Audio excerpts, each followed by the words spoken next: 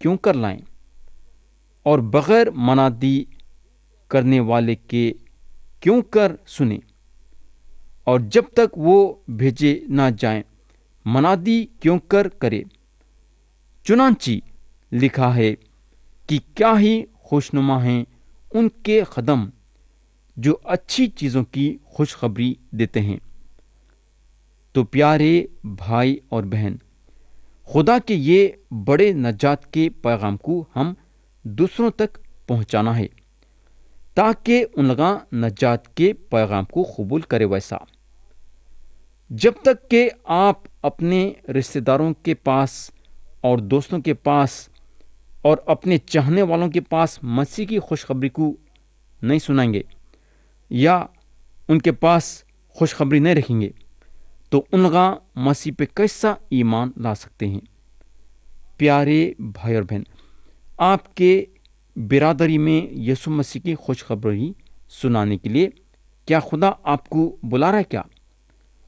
ایک شخص کے بارے میں آپ سوچو جو یسوع مسیح کی خوشخبری نہیں سنا ہے اور جس کو آپ سنانا ہے۔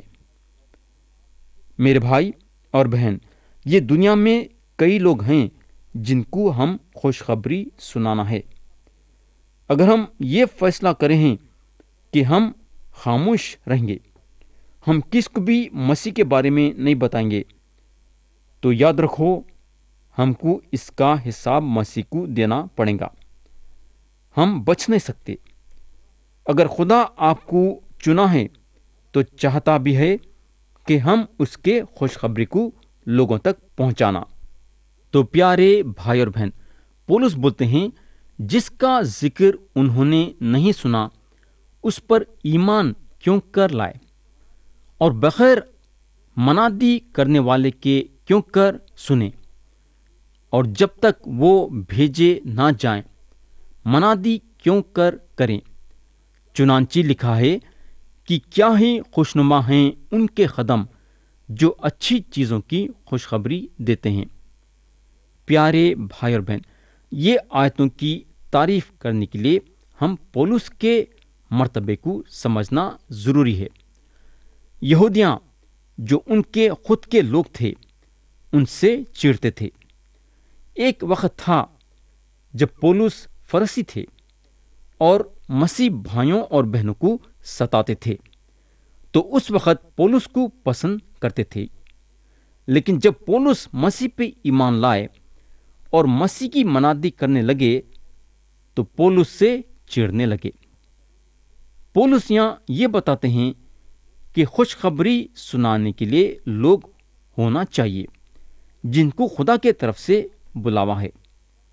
آپ کو یاد ہوگا پولس یہ شرط کو شروع کرتے یہ دعوے کے ساتھ شروع کرے کہ انہوں یسوع مسیح کے رسول ہونے کے حیثیت سے بلائے گئے ہیں، تو پیغام دینے والوں کو بھیجایا جانا چاہیے تاکہ لوگ خوشخبری کو سنیں اور مسیح پہ ایمان لائیں۔ تو پولس یہاں ایمان لانے کے طرف اشارہ کرتے ہیں۔ یہاں ہم کو ایک اور چیز یہ بتائی گئی ہے کہ کیا ہی خوشنما ہیں ان کے قدم جو اچھی چیزوں کی خوشخبری دیتے ہیں۔ اب ہم آیت 16 پڑھیں گے۔ لکھا ہوا ہے، لیکن سب نے اس خوشخبری پر کان نہ دھرا۔ چنانچہ یسایہ کہتے ہیں کہ اے خداوند، ہمارے پیغام کا کس نے یقین کیا ہے؟ تو یہاں پولس کا بولنے کا مطلب یہ ہے کہ خوشخبری تو سنائی گئی مگر لوگ خوشخبری پہ اپنا کان نہیں لگائے، اور کیونکہ خوشخبری پہ کان نہیں لگائے تو خوشخبری ان کے دل میں نہیں اتری، اور کیونکہ خوشخبری ان کے دلوں میں نہیں اتری تو ان لوگاں خوشخبری کا یقین نہیں کرے۔ یسایہ نبی کے زمانے میں بھی یہ حالت تھی۔ خدا بار بار یسایہ نبی کو اپنے لوگوں کے پاس بھیجتا تھا یہ بات سے کہ گناہ سے پلٹو اور خدا کے طرف رجوع ہو، مگر یہودیاں سخت دلوں کے تھے، یسایہ نبی کے باتوں کو نظر انداز کر دیتے تھے۔ خدا سے ان لوگوں کو دلچسپی نہیں تھی۔ خدا کے پیغام کو یسایہ نبی کے ذریعے سے ایک کان سے سنتے تھے اور دوسرے کان سے نکال دیتے تھے۔ آج اگر ہم دیکھیں گے تو حالت بدلی نہیں ہے۔ کئی لوگ مسیح کے خوشخبری کو سن رہے ہیں، مگر ایک کان سے سن رہے ہیں اور دوسرے کان سے نکال دے رہے ہیں۔ بڑی افسوس کی بات ہے۔ جو خدا لوگوں کو نجات دینا چاہتا ہے وہ خدا کے پیغام کا یقین کرنا نہیں چاہتے۔ یسوع مسیح پہ ایمان لا کے گناہوں کی معافی حاصل کر کے خدا کے ساتھ ذاتی طور سے رشتہ قائم کرنا نہیں چاہتے ہیں۔ آیت 17 پڑھیں گے، یہاں لکھا ہوا ہے، پس ایمان سننے سے پیدا ہوتا ہے اور سننا مسیح کے کلام سے۔ پیارے بھائی اور بہن، یہ کتنا ضروری ہے کہ ایمان جو ہے فلسفہ سنانے کے ذریعے سے یا سیاسی باتیں سنانے کے ذریعے سے پیدا نہیں ہوتا ہے، بلکہ خدا کے کلام کو سننے کے ذریعے سے پیدا ہوتا ہے۔ اور جب تک کہ آپ خدا کا کلام نہیں سنیں گے، آپ یسوع مسیح پہ ایمان نہیں لا سکتے۔ آپ لوگوں کو کورنیلیس جو پلٹن کا سردار تھا، شاید یاد ہوگا اس کے بارے میں۔ خدا سے انہیں دعا کرتا تھا، خیرات دیتا تھا، اچھے اچھے کام کرتا تھا، مگر صرف وہ حد تک ہی تھا، یعنی کہ اچھے کام، مگر پھر بھی اس کا ایمان یسوع مسیح میں نہیں تھا، یعنی کہ اچھے کام کرتے ہوئے بھی انہیں یسوع مسیح سے دور تھا اور یسوع مسیح کو جانتا نہیں تھا اور یسوع مسیح پہ اس کا ایمان نہیں تھا۔ صوبیدار کو مسیح کا کلام سننے کی ضرورت تھی۔ خدا صوبیدار کو کلام سنانا چاہتا تھا اور صوبیدار کے خواب میں اپنے فرشتے کو بھیج کے پترس کو بلوانے کے لیے بولا، اور صوبیدار فرشتے کے حکم کے مطابق جو خدا کی طرف سے تھا اپنے آدمیوں کو پترس کے پاس بھیجا جو اس وقت یفا میں تھے۔ پترس صوبیدار کے گھر کو آئے اور یسوع مسیح کی خوشخبری سنائے، اور کلام بتاتا ہے کہ صوبیدار اور اس کا سارا گھرانہ اور جتنے لوگ اس وقت وہ گھر میں بیٹھے تھے سب کے سب یسوع مسیح پہ ایمان لائے۔ تو خدا کا کلام صاف صاف بتاتا ہے کہ ایمان سننے سے پیدا ہوتا ہے اور سننا مسیح کے کلام سے۔ اب ہم آیت 18 پڑھیں گے، لیکن میں کہتا ہوں کیا انہوں نے نہیں سنا؟ بے شک سنا، چنانچہ لکھا ہے کہ ان کی آواز تمام روئے زمین پر اور ان کی باتیں دنیا کی حد تک پہنچی۔ آیت 19 میں پولس بولتے ہیں، پھر میں کہتا ہوں کیا اسرائیل واقف نہ تھا؟ اول تو موسیٰ کہتا ہے کہ میں ان سے تم کو غیرت دلاؤں گا جو قوم ہی نہیں، ایک نادان قوم سے تم کو غصہ دلاؤں گا۔ پولس یہ بات استثنا کی کتاب باب 32 اور اس کی آیت 21 سے بات کر رہی۔ آج خدا وہ لوگوں کو بلا رہا ہے جو غیر قوم میں ہیں، یعنی کہ غیر قوم سے ہیں۔ آیت 20 میں لکھا ہوا ہے، پھر یشعیاہ بڑا دلیر ہو کر یہ کہتا ہے کہ جنہوں نے مجھے نہیں ڈھونڈا انہوں نے مجھے پا لیا، جنہوں نے مجھ سے نہیں پوچھا ان پر میں ظاہر ہوگا۔ پولس رسول یہ بات یسایہ نبی کی کتاب باب 65 اور آیت 1 سے اٹھاتے ہیں۔ یسایہ نبی بھی بتائے کہ غیر قوم کے لوگ نجات پائیں گے۔